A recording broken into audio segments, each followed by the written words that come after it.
Tout le monde a vu. Tu ne peux pas décider du sort de tout un pays comme ça. Ça, c'est incompréhensible. Moi, je ne peux pas. Mais bien sûr, si là, tu vas aller regarder la VAR pour leur donner un penalty, un gars qui prend le ballon 40 mètres et fait un chevauché, il rentre dans la surface, il est devant. Et tu ne veux pas aller regarder la VAR. Je suis désolé, mais là c'est abusé. Je n'ai pas envie de parler extra sportif. Tout le monde a vu le match, je laisse chacun faire son truc, mais son analyse. Mais je dirais que l'équipe du Sénégal n'a pas démérité. Ils se sont beaucoup donnés.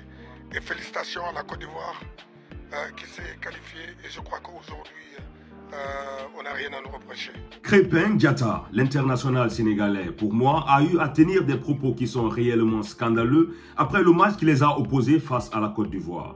Après ce match, nous le savons tous que ces joueurs étaient réellement déçus. Déçus non pas parce qu'ils ont tenu un mauvais parcours, mais déçus parce que le chemin s'arrête là et face à une équipe qui est la Côte d'Ivoire, qui au début de cette compétition n'a fait que des défaites sur défaites. Et il faut savoir qu'en tant que professionnel, si on veut tenir des propos, il va falloir qu'on remue 7 fois la langue. Parce qu'après ça, les propos seront médiatisés et décortiqués un peu partout. Pour moi, les propos qui sont tenus par Krépin Diatta seront des propos qui seront à la longue sanctionnés par la FIFA ou bien par la Confédération africaine de football.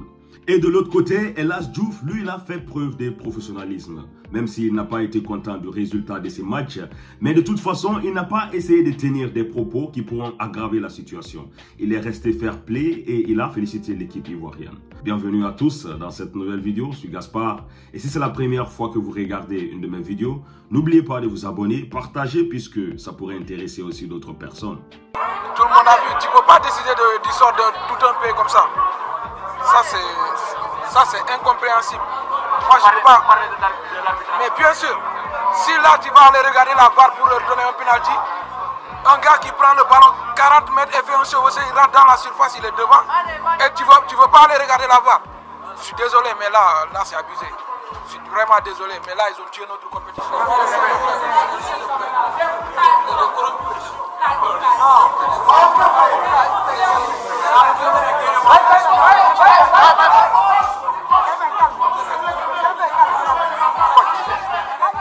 Pour tous qui avaient regardé ces matchs, on est tous d'accord là-dessus que dans ce match, il y avait des irrégularités que l'arbitre n'avait pas signalées de part et d'autre.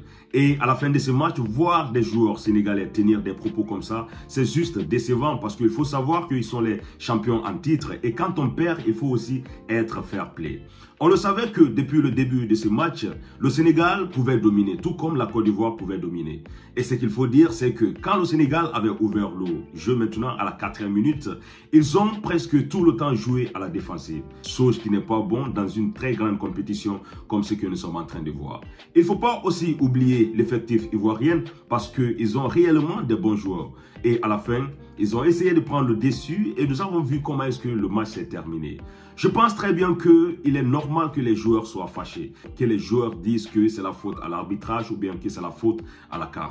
Mais ce qu'il faut dire et comprendre, c'est qu'il y avait des irrégularités un peu partout dans ce match.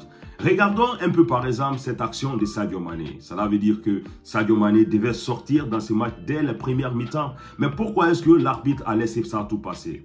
Parce que s'il le faisait, on allait encore dire que ce match a été vendu ou bien ce match a été gâté. Mais au fur et à mesure qu'on était en train de voir ce match, je le dis et je le répète que la Côte d'Ivoire a pris le dessus et qu'on n'a pas vu le Sénégal dans ce match. Et le résultat, nous avons vu en fin de compte au tir au but, même si c'est la Côte d'Ivoire qui a remporté, mais il faut savoir que voilà, il y a un peu de coup de chance aussi dedans. Mais ce qu'il faut dire au Sénégal et aux Sénégalais, c'est que l'arbitrage n'a pas joué grand-chose dans ce match. On a eu 120 minutes pour prouver que soit on peut gagner ce match ou bien soit on ne peut pas gagner ce match. Il faut se rappeler que tous les matchs que le Sénégal a joué lors de cette compétition, ils ont gagné et ils ont mérité pendant les 90 minutes. Regardons alors un peu ce que El Hadji Diouf a tenu à la fin de ce match comme discours. Il faut garder la tête haute. J'ai pas envie de parler extra sportif.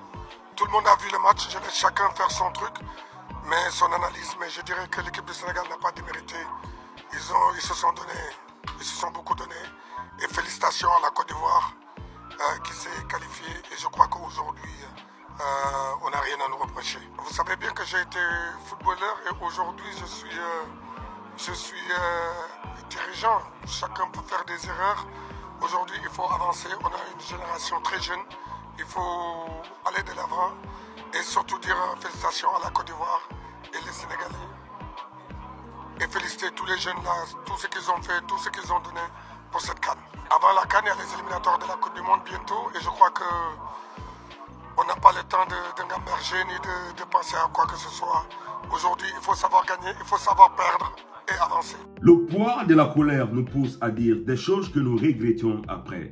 Et je pense réellement que les propos de Krépin Diatta dans cette vidéo ici sont des propos qui vont rester à l'image pour toujours. Parce que traiter la CAF des corrompus, c'est quelque chose de grave quand même. Et ça ternit l'image de notre football africain. Venant d'un professionnel comme Krépin Diatta et aussi d'un champion d'Afrique, je pense que c'est réellement abusé. On a l'habitude de voir des trucs comme ça avec nos frères algériens et j'en passe. Mais voir ça de la part d'une équipe qui est aussi disciplinée que le Sénégal, ça a choqué tout le monde. Et on espère que Krépin Diatta va essayer de s'excuser ou bien de donner des explications à tout ce qu'il a eu à dire dans cette vidéo. Sur ce, mes frères, je voulais connaître votre avis en bas de cette vidéo dans les commentaires parce que je vais prendre le temps de tous les lire et on se retrouve à très bientôt pour une nouvelle vidéo. Une fois encore, c'était juste mon avis et vos avis seront aussi respectés. Merci à tous.